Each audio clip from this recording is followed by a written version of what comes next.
Hi everybody, Dan Illman here, taking a look at the DRFBets race of the day for Wednesday, October the 17th. It's race number 8 at Delaware Park Stakes action, the $50,000 Grover Buddy Delp Memorial Stakes at 1 1/16 on the dirt. You can play the race and you can play the card with a DRFBets account. Sign up at bets.drf.com, receive a 300% deposit match. Here's the field for the feature race at Delaware on Wednesday. Again, a $50,000 stakes race. You can access free formulator past performances on the Race of the Day event page at drf.com. Download them, handicap along with me. I'll take the field in post-position order, beginning with the number 1, Just Call Kenny, 10-1 on the morning line.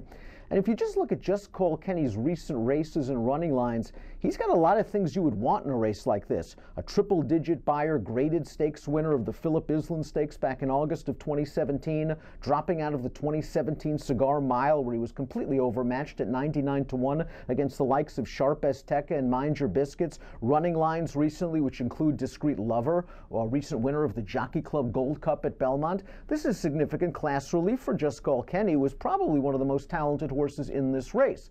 The issue is the layoff. We have not seen Just Call Kenny since the Cigar. That is a 319-day layoff that trainer Pat McBurney is going to have to overcome.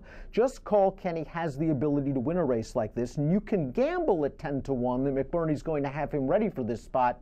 If he goes off a little bit shorter than those odds, however, you might want to use caution. He's a horse that I'm probably going to concentrate on the bottom of exotic wagers, thinking that maybe he'll be a little bit short off this extended layoff, and perhaps next time is the time for Just Call Kenny. But he's a horse that on his best day that could easily win a race like this. The number 2 is Grasshoppin'. We have a positive formulator fact for Grasshoppin's trainer Claudio Gonzalez over the past year. Last out winners coming off a 45 to 60-day layoff, 44% winners, 7 of 9 in the money, and over a $5 return on investment. This horse looked good, winning the Roanoke Stakes against Pennsylvania Breds most recently on September the 1st. He sat right off the leader, took over at about the 5/16th pole, and was really never in jeopardy, winning by a solid 2 lengths. This horse can be forwardly placed in this race, can save valuable ground. I did think the main track at Parks on September the 1st favored horses up close to the pace, so maybe you might want to downgrade his chances a little bit. But the 6th place finisher of that race came back to win with a 97 Beyer speed figure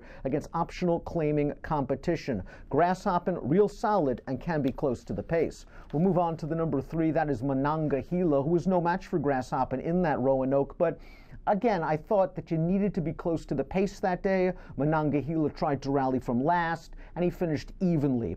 3 starts back at Delaware, the one and only time he raced over this surface. He earned a 96 Beyer speed figure at a big price when finishing right behind Prince of Hempt. So this horse handles this surface, is going out for a barn that's having a very good meet, and he may need a little bit of pace to set him up, but perhaps he's a horse, again, that you could use underneath at big odds. He has run second 7 times in 17 lifetime starts. The number 4 is Unbridled Juan, and Unbridled Juan is a horse that's basically made a living by finishing 2nd and 3rd. He has finished 2nd and 3rd in 16 of 24 tries, and he has not been the most dependable horse in the world. He has lost at 14 different occasions at odds of 3-1 or less. Now, he was gelded over the winter, has come back as a 6-year-old for trainer Jose Corrales, and he has shown some improvement. An allowance winner 2 starts back at Laurel, going a 1-turn mile. And then last time out in the Governor's Day at Delaware, he was in against Dr. Blarney, the morning line favorite in this race that we'll get to in a little bit, and that was a day that you had to be close to the pace. Dr. Blarney got the jump on Unbridled Juan coming into the stretch. Unbridled Juan did not break well from the gate that day, and he only got beat 3/4 of a length. You could make the argument that Unbridled Juan ran just as well as Dr. Blarney in the Governor's Day.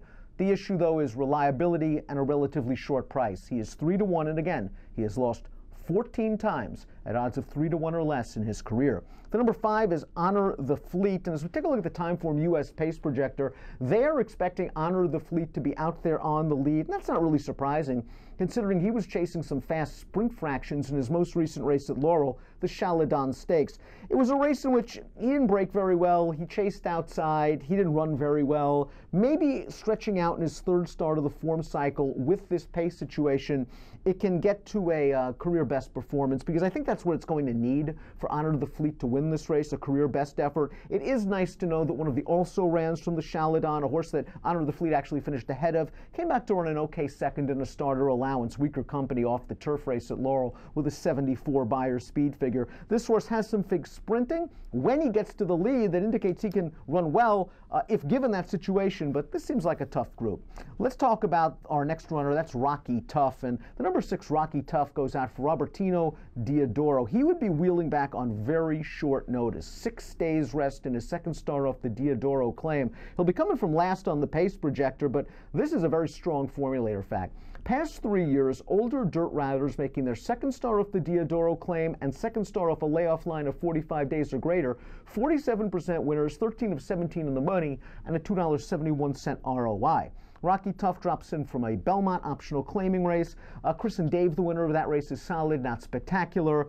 Rocky Tough is yet to Beyer 90, and I think he's going to need a 90 Beyer speed figure to win this race. Diodoro, very dangerous with that formulator fact. You're going to get a price on this horse. I'm not sure if he's good enough to win this race. The number 7 is Duff, and 15-1 on the morning line. Duff really only has one race on his past performances that indicate he can win this. It was way back on November 25th, 2017 at Parks, when he earned a 96 Beyer speed figure, and he got a very good trip that day, tracking the pace inside, easing outside pace setter Abiding Star in mid-stretch, and running right by in the last 16th of a mile or so. That race preceded a very long layoff, and if we just analyze Duff's 2 dirt races this year, I think he's a little bit dirtied up in form.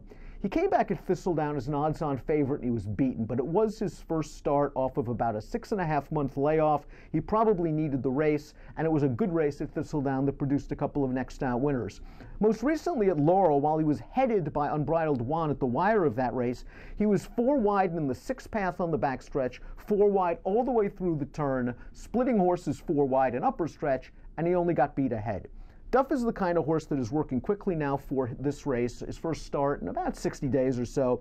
59 and change, 5 for a long workout. Distance isn't his issue. He may need a little bit of pace to set him up, but at 15-1 for a horse that just finished behind 3-1 morning line on Bridled Juan and just got the worst of the bob, he offers a little bit of value. Moving on to the 8 Dr. Blarney. What a remarkable horse. This is a Massachusetts bred that has won 6 races in a row, 17 of 23 lifetime. And for this trainer, Carl Grismark, 12 starts, 11 wins, 1/3 on dirt. This horse handled Unbridled Juan last time out in the Governor's Day handicap, can be depended on to run Beyer speed figures in the low 90s, probably good enough to win this race, and is going to be forwardly placed, sitting just off the speed, perhaps with the number 5. If he gets a similar trip as last time, he's probably going to win this race. He is a major contender. He is also a very short price, and it was hard to make up ground in that Governor's Day. I wonder if Unbridled Juan ran just as well as Dr. Blarney, but you got to respect a cool horse like this. Wild Scat Blue was supplemented to this race, beaten by Dr. Blarney and Unbridled Juan last time out, chased the pace, came up empty. If I wanted a horse that was chasing Dr. Blarney coming out of the Governor's Day, it'd be Unbridled Juan and not Wild Scat Blue, although Wild Scat Blue 3 starts back at this distance are a big Beyer speed figure, 95 at this track, by the way, 1.70 miles. Let's take a look at my top pick for the Grover Buddy Delp Stakes. Racing goes so many different ways. I want a price.